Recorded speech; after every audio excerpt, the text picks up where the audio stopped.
Yeah, you guys should all go watch the conversation with Lex Fridman. I thought Lex handled it really Lex well. was great. Yeah, I thought he was great, but I thought he exposed like a side of Kanye that I wasn't familiar with.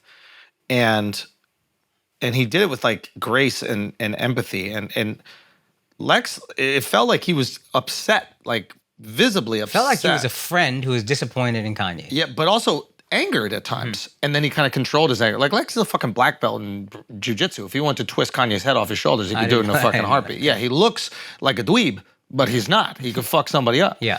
And so it's like Al goes, yeah, of course, racism. This is because he's Jewish. Is that why? He's Ukrainian too. He fuck you up. That's a hard man, white he can't boy. move in that suit. It's gonna keep him low. Yeah, that's true. It's the suit. It's the suit. John Wick moved in that suit. So basically, I think what he exposed in Kanye is this unbelievable hurt and loneliness. And I think Kanye's been fucked over by a lot of people in the business. Now, where did you pick up on this? Please explain.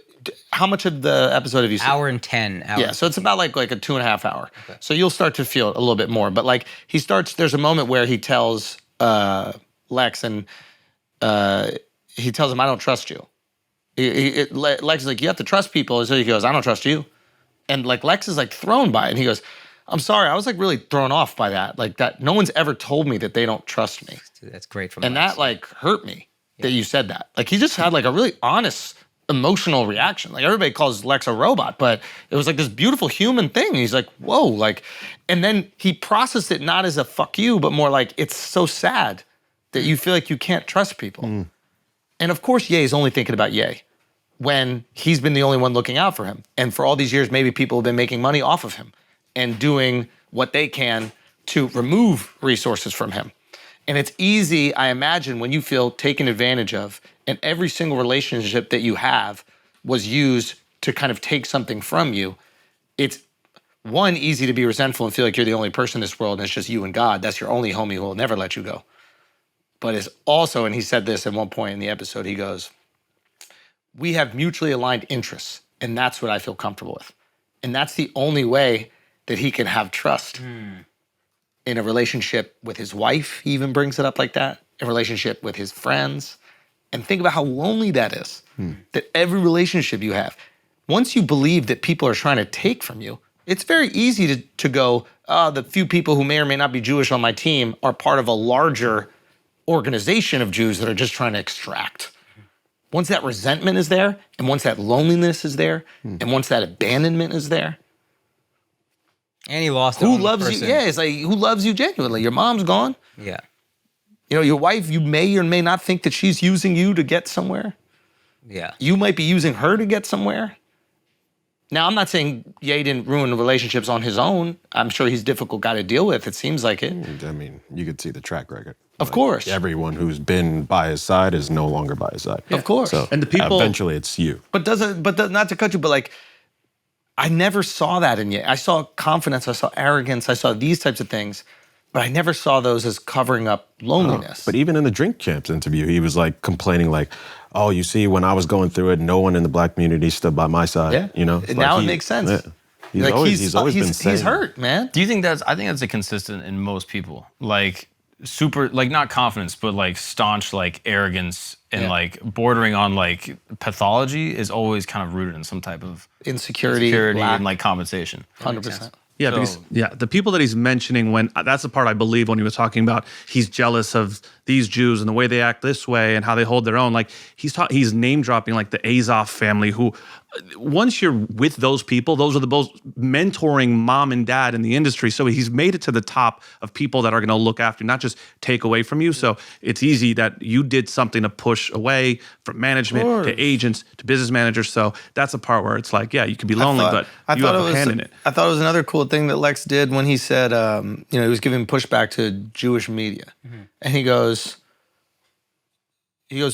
say their names. I love that. Yeah. And I thought it was really great, right? He was like, I like the most. He's like, don't be a pussy. He's like, be brave. Yeah. Say the people's names that have hurt you. Yeah. Don't use this blanket term that's what is going to be what breeds the hatred towards a group of people who are innocent in doing anything to you. Yeah.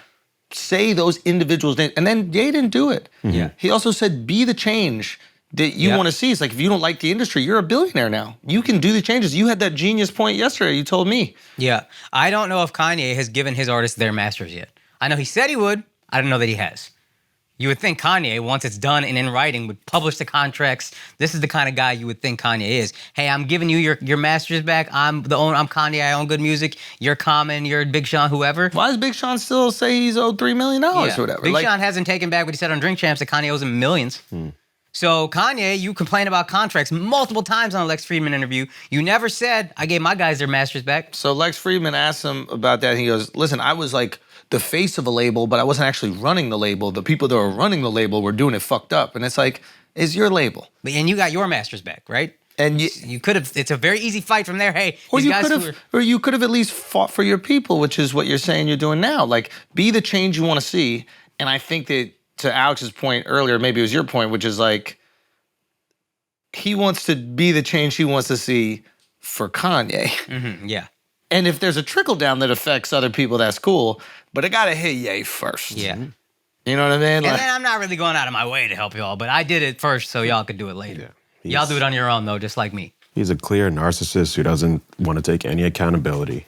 And it's like, I feel a little bit bad for him because I've seen, like, I was a big Kanye fan. I watch a lot of his interviews. You can see his, like, decline in terms of even the way he's speaking. It's like he cannot stay focused on a single thing. Like, he can't even, like, finish a single sentence, and then he's like off to the next thing. Like, he's jumping around. And he even said in the interview, he's like, hey, I've been off my meds for 2 years. There you go. Like, that's not good. From a person who says he's clinically bipolar, that's not good. He doesn't believe it anymore. He's Because he's having a manic episode. And the last time he had an episode, he said he was bipolar.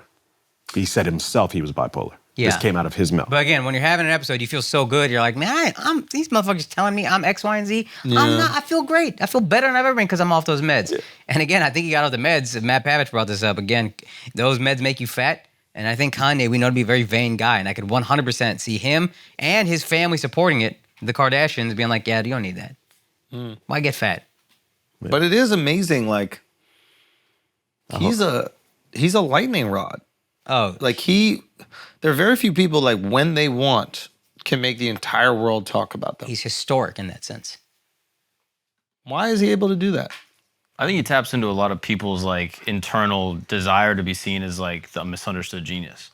Because he's undoubtedly a genius and he's undoubtedly misunderstood. You know what I mean? Yeah. So I think everyone likes to see themselves as like, yo, I'm Harry Potter. I'm living under the stairs. Like, I don't get the respect that I deserve. I'm actually a genius. I'm actually a hero. You really won me with the Harry Potter thing. I was ready to push back, and you said Harry Potter. So this guy gets it. That's the story. Is like, yo, I'm just like a kid from Chicago, and I have this talent. I'm not getting the respect I want. Then I finally get it, and then when I get it, I don't just like hide away. I actually keep pushing it, and I keep on trying to make change, and I keep saying my opinion and speaking my voice. And it's really powerful to people. I think people see it and identify with it and go, that's the person that I perceive myself to be and that I want to be one day.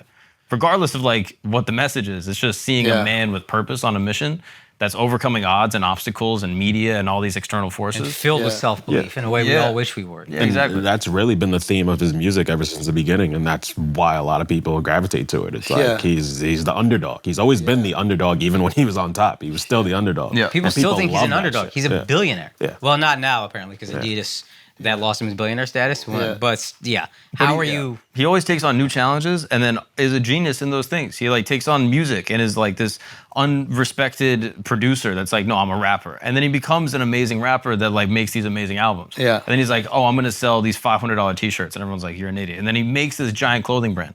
And he continues to create odds for himself and then beats them. And I think people see that and they're like, fuck, that is the coolest thing. Yeah. So I get why his story is like motivational for people. His journey why has people value to people. Yeah, exactly. Literally, it's like the hero's journey. Like he's created that for himself, and his life is like this fucking Shakespearean tale. Like it's amazing. I completely agree with all that. One small point of pushback. I think us buying into him as a genius beyond fashion and even fashion genius, I don't know what that is, but music. I think we just let him be a genius in everything. And he kind of believed that, and we let him believe that, and I think that's what's making this I think the genius of fashion is not how the clothes fit or how they look. It's convincing people to wear them. Yeah. Because we'll wear anything. Yes. we're all old enough to go through multiple style cycles. Yeah. Baggy to skinny to baggy to baggy. skinny, you know what I mean? And like we're all old enough to wear skinny during baggy and then feel dumb. Yeah. When we wore it and felt cool. Or your favorite shirt, all of a sudden you wouldn't be caught dead in it, and you're like, what? This shirt's the same. Yeah. What changed? So weirdly, the design of clothes is arbitrary. It is the influence to get the cool people to wear the clothes, which is the greatest power in fashion. I'll say kind of arbitrary, but yeah. Well, to a certain extent, but I mean, he even talked about it in the Lex thing. He was like, I got Arnaud's reaction when I had all these people at the Yeezy show. That's when he got the... Yeah, well, from a business perspective, yeah. Well, why is it valuable from a business perspective? Because Arnaud knows that influencing other people that are influencers to be at the show, to be at the Yeezy show, to wear the Yeezys, to walk the Yeezy show, the most influential models, singers, everybody. Once they're being influenced by this guy and he doesn't have them under a contract somewhere, that's a problem for him. You got to keep LVMH going. Yeah. And if I don't own that brand that everybody thinks is the next brand, now my shit is fucked. Yeah. So I think at its core, he understands what moves fashion. It's not the fucking cut. I'm sorry, designers. It's not the cut. I think they know. It's a little bit. I think they know. It's a little bit. Don't take it all away. I don't want to discredit that as a skill because it's an amazing skill. Yes, it is. Like there's different styles of painting. Impressionist painting, right? There's realism. Like there's all these different styles, and some people can do many different ones. Like Picasso could paint something so it looks like you, and he could also do what is the one where it's like the cubism, I think it's called, something like that. Like there are different styles. It's getting people to buy into Picasso is a genius painter that makes those paintings valuable. 100%. There's a Gucci billboard out there where they're wearing the Clockwork Orange outfit. Have you guys seen that? I remember Trent and Jack from Side Talk. They look exactly like Trent and Jack from Side Talk. You're talking about the one in Lafayette right there. I sent it to them. So funny. Shout out to Trent and Jack, man. Yeah, Love y'all, man. goats. But I watched Clockwork Orange in 2004 in college, and I was like, these guys look fucking weird. This is goofy. I don't understand any of this. I'm walking by it. It's on a Gucci billboard, and I'm like, this shit is kind of fire now that you think about it. I'm just as dumb as anybody else. I'm just as much of a sheep as anybody else. But so much of fashion, the cut and shit matters, but so much of it is marketing and getting us to buy in, especially me, because I'm the last guy to get there. So if you got me, you got everyone. Yeah, I mean, it has to objectively be cool in some way, so like it can't be uncool. But yeah, ultimately, cool. Yeah, but what makes it cool? That's the just thing. that it fits you. No, Like, you said no, Mark. You said this actually to me. I remember specifically. Kanye's clothes. They're oversized. They don't even fit. Yeah. But like I'm saying, like he can't make something that is like objectively ugly. Yes, you can. You can. No, you said. Son, No. you really could. We're gonna use your words because you made this. You made this argument. It was about what what makes something cool is the fact that it isn't. So everything starts as a rejection of the norm, right? Remember we were talking about fashion? It's a progression of the norm. But like the way I've heard people describe it is like it has to be right on the edge of like the Overton window of acceptability, but pushing it far enough that it still looks And nobody mint. knows what you're talking about. Look, listen. not a single. You was talking about Ovaltine. I don't know what the fuck that shit is. I You bring know up what's chocolate milk for no Hey, let fucking. this Gotta man be pushing positive right on the theory. edge. Yo, God. I was damn, positive for a What second. the Yeah, fuck was positive, happening? dog. I was just positive, Okay, bro. listen, Come on. Positive. Everybody's wearing skinny jeans. This is fashion. Stupid. Just call them Yeah. stupid. The reaction. You didn't know what the fuck that I shit was. don't, you but it dumb was funny that motherfucker. you did it. Listen, Start back with we baggy. all know what he's talking about. We're just trying to make it easier to digest. Everybody's wearing skinny. The next cycle of fashion will be baggy. It is predictable. It's happened every single time because that's the rejection of this thing right here. What is baggy while this is popular? While skinny's popular, what's baggy? Ugly. Ugly or uncool. Yeah. And then once the cool people reject you, this was your point. Yeah, no, but I'm saying that there's trends that like if you just like break the trend in the middle of the trend, then people will be like, he's. I got you. It's not there yet. You have to wait till just can't, the end. Like I'm saying, like within a cycle, you can't just make anything and Once- then people I think jump you on. could. Once Urban Outfitters, it's like once Urban if it's Outfitters a mall brand or whatever, yeah, then people will be like, oh, it's everywhere now. Once we gotta skinny look is that up. mall brand, now it's time to break. Yeah, exactly. It's Yeah. like you couldn't just like when what was it? Ed Hardy got like made kids clothes or whatever. Yeah, then it was like, okay, it's over. Like they couldn't just like keep doing it and be like, oh yeah, let's just make a new story. Like Yeah. the story's already run its course. So Yes. that's the only pushback I'm saying. I even for think, fashion. man, in the middle, and you couldn't coordinate this, but if you got all the influencers in the middle of the skinny jeans hype, Or even now, the baggy jeans thing is on the rise. In the middle of it, if you got a bunch of famous, sexy people to just start wearing skinny or just completely break the trend is over. Yeah, it might. Whatever it was, it's now broken and now we're going to this thing. Sure. Right. Because we're all like, I guess. You just got to see it enough times to be like, yeah, that shit is actually fire. Sure.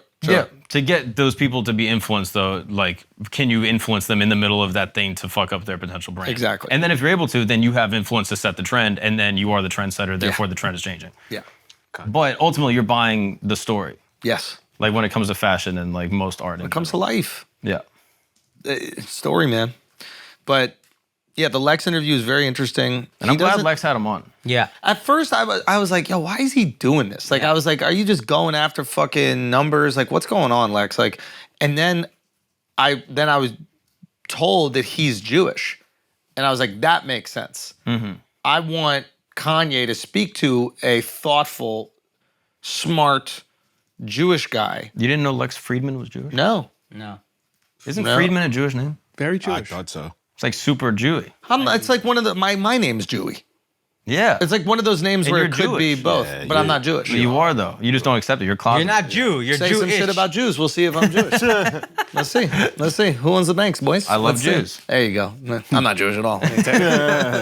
But yeah, I don't know. Then I thought from that perspective, it was like a really cool conversation to have. And I thought he did it really well. Where early on, he's very nice, very friendly. We're having the conversation. And I was kind of waiting. I was like, yo, Lex gives pushback. When is this coming? And then it started. About 20, 30 minutes in, whatever it was, he was like, now, that was a horrible apology. There's no, we need to talk about this Jewish media thing. Call out the individuals, not the group. That's cowardly. Yeah. He said some harsh shit. Yeah, but it was good. Yeah. It was good. Go check it out. Necessary. Yeah, go check it out. And we got to have Lex on the pod when he's in town. Hell yeah.